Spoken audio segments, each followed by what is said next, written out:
Hai teman-teman, perkenalkan kami dari kelompok 2 atas nama Aswita Siregar dengan NPM 240950035, Debbie Hutapea dengan NPM 240950036, dan Anggita Gajah dengan NPM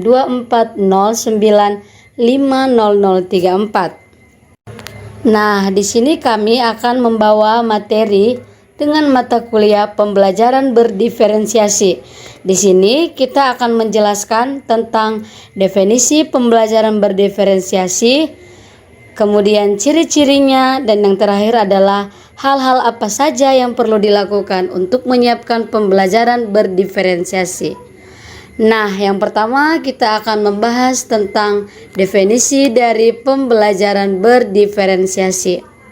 Adapun definisi dari pembelajaran berdiferensiasi adalah setiap murid mempunyai karakteristik yang berbeda-beda sehingga kita tidak bisa memperlakukan mereka dengan treatment yang sama.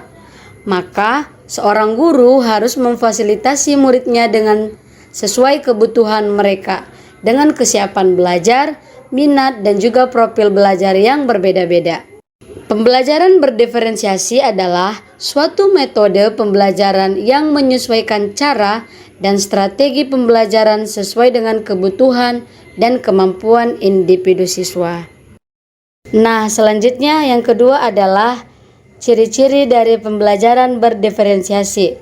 Ciri-ciri pembelajaran berdiferensiasi menurut Tom Limsom ada 4, yaitu yang pertama, pembelajaran terfokus pada konsep dan prinsip pokok yang harus berfokus pada kompetensi dasar pembelajaran.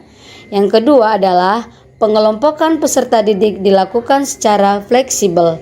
Yang ketiga, evaluasi kesiapan dan perkembangan belajar peserta didik diakomodasi ke dalam kurikulum. Dan yang keempat adalah peserta didik secara aktif bereksplorasi di bawah bimbingan dan arahan gurunya. Dan yang terakhir adalah hal-hal apa saja yang perlu kita lakukan untuk menyiapkan pembelajaran berdiferensiasi. Nah, di sini kami menyimpulkan ada 3 langkah yang perlu dipersiapkan untuk membuat pembelajaran berdiferensiasi. Langkah yang pertama adalah dilakukan dengan mengidentifikasi kebutuhan muridnya. Dalam hal ini, guru perlu mengumpulkan data tentang kebutuhan, minat, dan kemampuan murid untuk merancang pembelajaran yang sesuai. Yang kedua adalah memberikan fleksibilitas dalam pengajarannya, yakni guru harus memberikan berbagai metode pengajaran dan sumber daya untuk mengakomodasi gaya belajar yang berbeda, seperti ceramah, diskusi kelompok, proyek, atau multimedia. Langkah selanjutnya adalah penilaian berbasis kompetensi, yaitu menggunakan penilaian yang memungkinkan murid menunjukkan pemahaman mereka melalui berbagai cara, seperti proyek, portofolio, atau ujian lisan.